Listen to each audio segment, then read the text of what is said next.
Saudações, meus queridos, meus consagrados. Estamos de volta na nossa disciplina de educação à distância e hoje o conteúdo é sobre mediação pedagógica. O que seria mediação pedagógica? Vamos para a noção geral.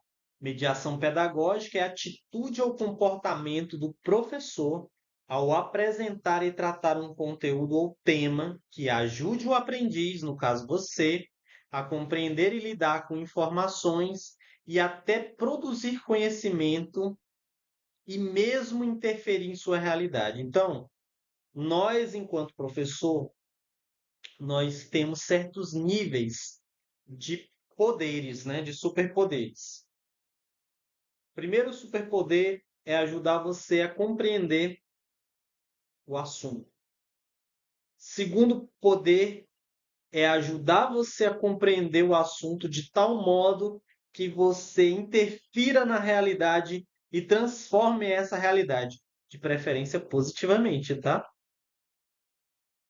Então, gente, a mediação pedagógica consiste numa concepção pedagógica na qual o professor vai compreender um assunto, vai estudar um assunto, vai sintetizar o assunto e vai ser uma ponte entre você, estudante, e o conhecimento que você almeja, tá? E aí, a partir disso, o professor vai decidir como abordar esse conteúdo de uma forma que seja compatível com as condições que esse professor dispõe. Certo? Vamos lá. E o que seria mediação pedagógica na educação à distância? Na educação à distância, o termo mediação pedagógica pode ser definido de conteúdos e formas de expressão de diferentes temas, a fim de tornar possível o ato educativo dentro de uma educação concebida na participação, na criatividade, na expressividade e relacionalidade. Ou seja, o professor tem que pensar em uma educação na qual o estudante manifeste participação, manifeste criatividade, manifeste expressividade e manifeste relacionalidade. Relacionalidade entre o professor e relacionalidade entre os estudantes. Relacionalidade vertical, né? Professor-aluno, e relacionalidade horizontal entre os próprios pares, ou seja, entre os próprios estudantes.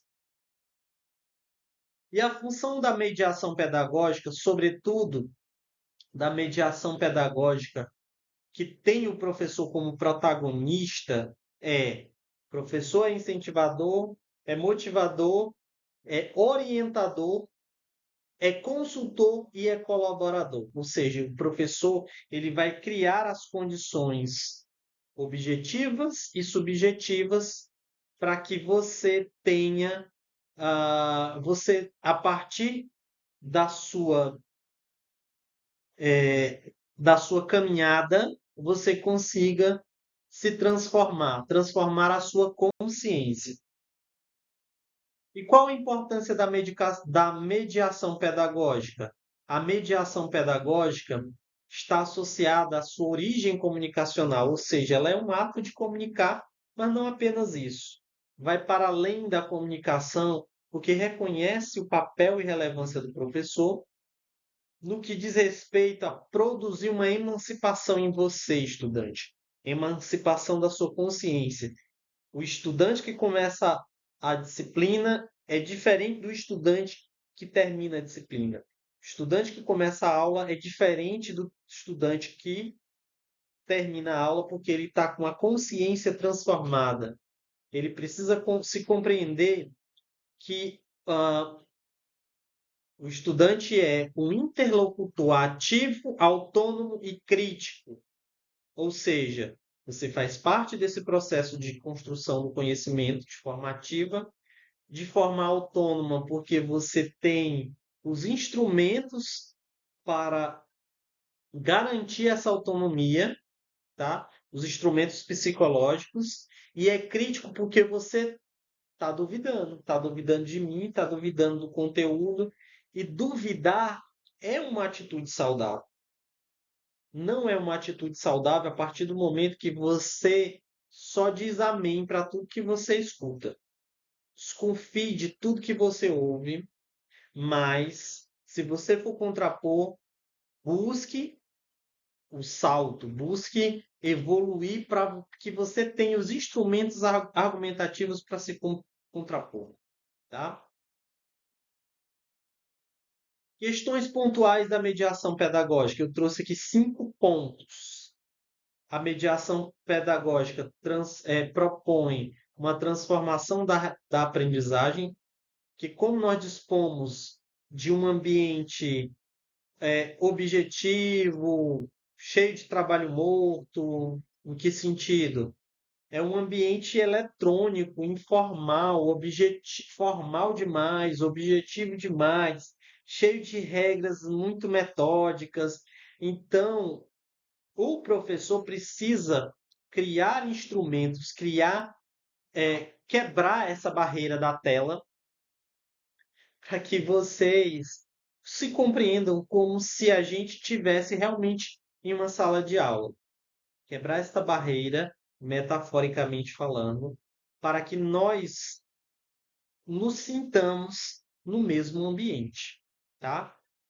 Partilhando do mesmo processo interativo, produzindo conhecimento e buscando é, alterar essa realidade de uma forma coletiva, porque nós somos sujeitos coletivos, nós somos sujeitos sociais e nós aprendemos socialmente, a gente aprende com os outros e a gente aprende para os outros, tá? Ah, professor, mas eu aprendo na força do ódio. Você está odiando alguém para você se superar enquanto pessoa, tá? Às vezes alguém que duvidou, você não é capaz. Aí você vai lá e eu vou mostrar para ele, para aquela pessoa, que eu sou capaz, que eu vou fazer melhor. E assim você aprende, tá? Não apenas assim, né? Mas de várias maneiras. O fato é que é sempre uma aprendizagem que é coletiva, seja no sentido para o fim coletivo, seja no o meio que é coletivo, tá? A promoção da autonomia e criticidade, a mediação pedagógica fomenta a autonomia e crítica, ou seja, você ter autonomia para estudar, e a autonomia é fundamental que seja fomentada nos estudantes EAD, e, sobretudo, no ambiente em que você não participa sempre no mesmo tempo que eu, né, e nunca no mesmo espaço que eu, é até difícil você ter os instrumentos de se contrapor. Então, parece uma missa de um padre que não é questionada. Então, assim, eu tenho que, quanto professor, criar mecanismos desse caminho de volta, dessa criticidade. Então, gente, sobretudo nas aulas síncronas, tá? Vocês podem e devem participar e questionar e perguntar, certo? Só assim nós teremos uma emancipação da consciência, ou seja, uma consciência que compreendeu os processos e sabe como, é, interferir nesses processos para que se haja um melhor resultado, se tenha um melhor resultado. 3. Interação entre técnica e pedagogia. Vocês precisam dominar a dimensão técnica e a dimensão pedagógica. O professor ainda mais. A dimensão técnica são os instrumentos, os processos, né, as técnicas, tudo isso que envolve esses procedimentos, o ambiente virtual de aprendizagem, enfim, tem que estar casado, tem que estar coerente com a concepção pedagógica que eu tenho enquanto pessoa. Porque se eu não utilizo essas ferramentas de uma forma coerente com a minha visão de mundo, eu não vou conseguir transpor de modo prático aquilo que eu acredito, tá? Então é necessário ter esse cuidado dessa coerência entre técnica e pedagogia. Item 4, a superação da ausência presencial. Então, toda mediação pedagógica deve carregar subjetividade, deve carregar é, empatia, deve carregar a compreensão de que você, estudante, está num tempo e num espaço diferente do meu e eu preciso, enquanto professor, criar uma proximidade afetiva para que essa relação humana se consolide, porque a relação da máquina que você estabelece com a máquina tem sérias limitações, tá? E, por fim, a valorização do papel comunicativo. A mediação pedagógica deve fortalecer os laços comunicativos que fomentem a participação, valorizem a interação e a motivação do estudante, tá? Você precisa ter voz e vez.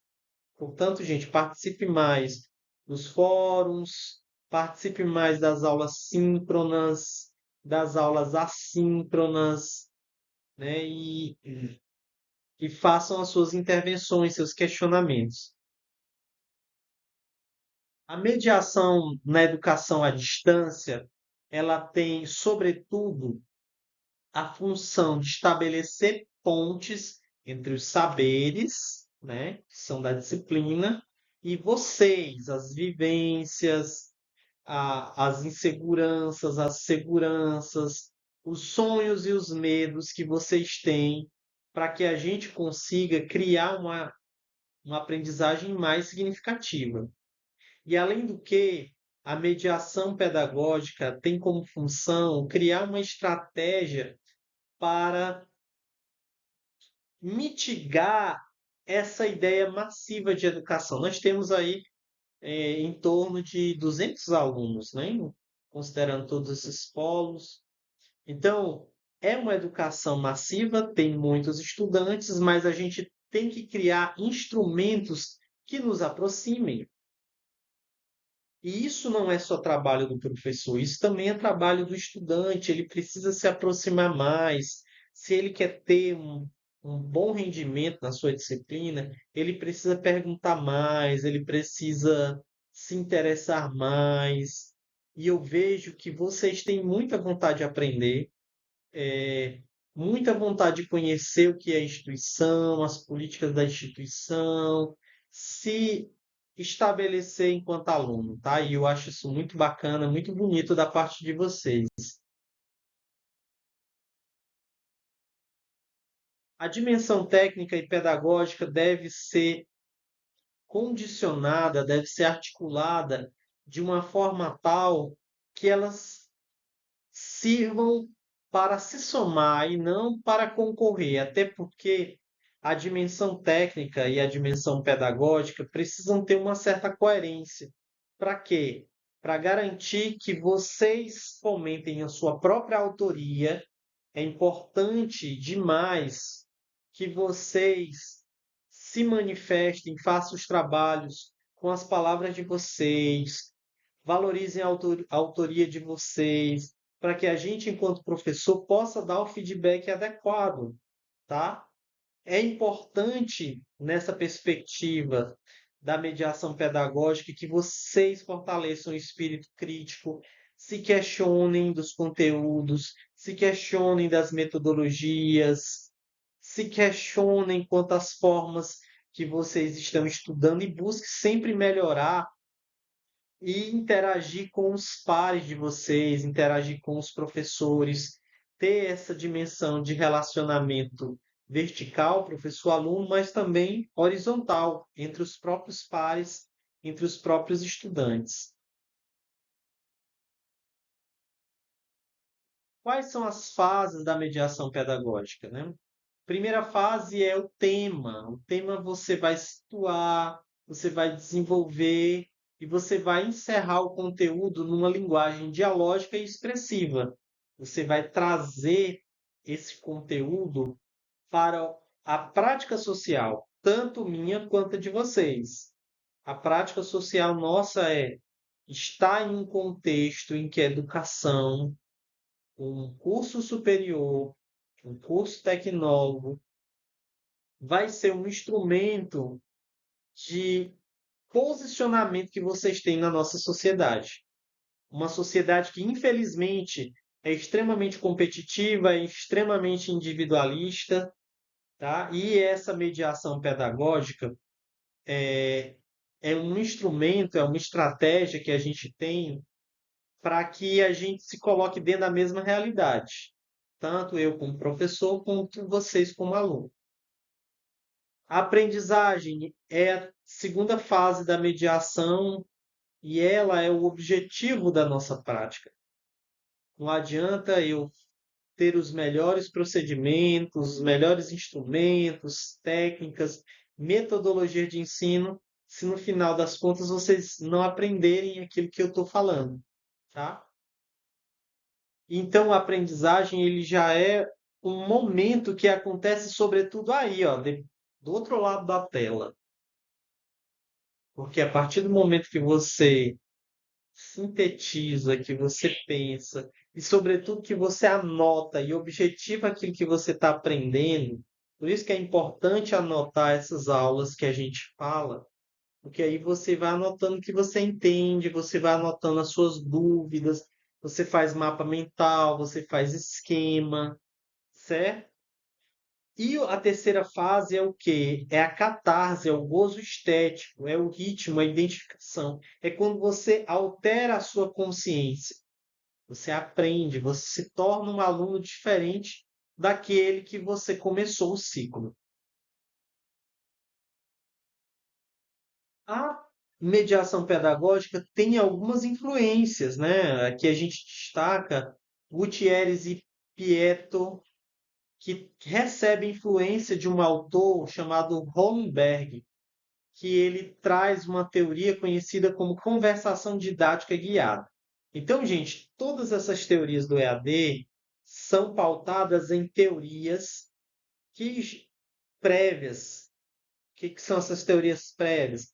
Teorias analógicas, teorias do papel, teoria do quadro. E a partir desses conhecimentos, esses avanços das mídias analógicas, é que a gente foi pensando em estratégias específicas para a modalidade da educação à distância, tá?